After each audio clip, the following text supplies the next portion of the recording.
Hi hello ಎಲ್ಲರಿಗೂ ನಮಸ್ಕಾರ ಸ್ನೇಹಿತರೆ, ಮತ್ತೊಮ್ಮೆ ತಮ್ಮೆಲ್ಲರಿಗೂ ಪ್ರೀತಿಯ ಸ್ವಾಗತ ಸ್ವಯಂ ಕಲಿಕೆ ಯೂಟ್ಯೂಬ್ ಚಾನಲ್ಗೆ. ಇವತ್ತಿನ ಸಂಚಿಕೆಯಲ್ಲಿ ಕುಂಬಳಕಾಯಿ ಪಲ್ಯ ಯಾವ ರೀತಿ ಮಾಡೋದು ಅಂತ ಹೇಳ್ಕೊಡ್ತೀವಿ. ಸೊ ಮೊದಲನೇದಾಗಿ ಕುಂಬಳಕಾಯನ್ನು ಇಲ್ಲಿ ಒಡೆದಿದ್ದಾರೆ, ನೋಡ್ತಾ ಇರ್ಬೋದು. ಸೊ ನಿಮ್ಮ ಹೆಲ್ಪ್ ಮಾಡ್ತಿದ್ದಾರೆ ನನಗೆ, ಅಕ್ಕನಿಗೆ. ಸೊ ಈಗ ಒಳಗಡೆ ಇರುವಂತಹ ಬೀಜ ಮತ್ತು ಈ ನಾರು ಏನಿದೆ ಇದನ್ನು ಸಂಪೂರ್ಣವಾಗಿ ತೆಗೆದುಬಿಟ್ಟು ಈಗ ನೀಟಾಗಿ ಇದನ್ನು ಕಟ್ ಮಾಡ್ಕೊಳ್ತಾ ಹೋಗಬೇಕು. ತುಂಬ ದಪ್ಪಕ್ಕೂ ಬೇಡ, ತುಂಬ ಸಣ್ಣಗೂ ಬೇಡ. ತುಂಬ ದಪ್ಪ ಆದರೆ ಬೇಯಿಸಲಿಕ್ಕೆ ಕಷ್ಟ ಆಗುತ್ತೆ. ಸೊ ಹಾಗಾಗಿ ಮೀಡಿಯಮ್ ಆಗಿ ಇದನ್ನು ಕಟ್ ಮಾಡ್ಕೊಳ್ತಾ ಬನ್ನಿ.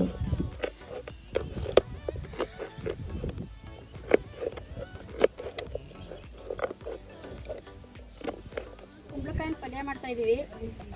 ಬಾಣಲಿ ಇಟ್ಟಿದ್ದೀವಿ, ಎಣ್ಣೆ ಬಿಡ್ತಾ ಇದ್ದೀವಿ, ಸಾಸಿವೆ ಹಾಕ್ತಾ ಇದ್ದೀವಿ ಕುಂಬಳಕಾಯಿನ ಪಲ್ಯಕ್ಕೆ. ಕರಿಬೇವು, ಹಸಿರುಮೆಣಸಿನ್ಕಾಯಿ, ಈರುಳ್ಳಿ ಹಾಕ್ತಾ ಇದ್ದೀವಿ.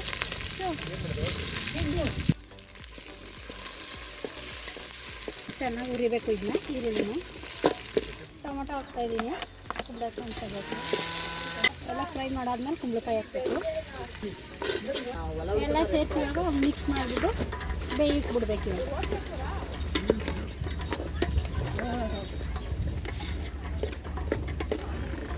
ಕುಂಬಳಕಾಯಿನ ಪಲ್ಯಕ್ಕೆ ಬೇಯಿಸಿಟ್ಟಿದ್ದು ಇವಾಗ ಉಪ್ಪು ಹಾಕ್ತಾ ಇದ್ದೀವಿ. ಉಪ್ಪು ಹಾಕಿ ತಿರ್ಸ್ಕೊಳ್ಳೋದು.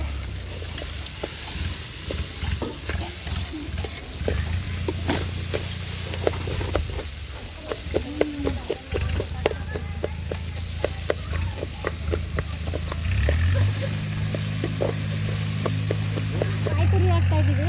ಕುಂಬಳಕಾಯಿನ ಪಲ್ಯ ರೆಡಿಯಾಗಿದೆ, ಸ್ವಲ್ಪ ಕಾಯ್ತೀರಿ.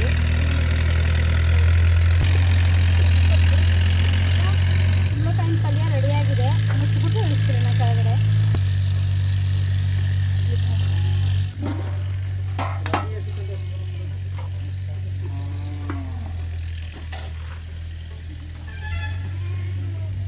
ಕುಂಬಳಕಾಯಿನ ಪಲ್ಯ ಮಾಡಿದ್ದೀವಿ.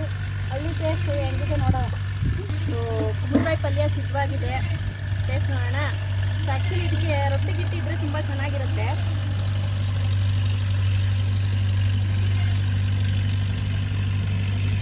ತುಂಬಾ ಟೇಸ್ಟಿಯಾಗಿ, ತುಂಬಾ ರುಚಿಯಾಗಿ ಬಂದಿದೆ, ಸಖತ್ತಾಗಿದೆ. ಇದ್ರ ಜೊತೆ ರೊಟ್ಟಿ ಇದ್ರಂತೂ ಸೂಪರ್ ಕಾಂಬಿನೇಷನ್.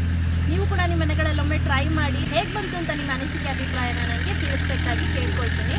ಮತ್ತಷ್ಟು ಈಸಿ ಹಾಗೂ ಇಂಟ್ರೆಸ್ಟಿಂಗ್ ವಿಡಿಯೋ ಒಂದಿಗೆ ಮುಂದಿನ ಸಂಚಿಕೆಯಲ್ಲಿ ಭೇಟಿ ಆಗ್ತೀನಿ. Till then take care, bye, thanks for watching.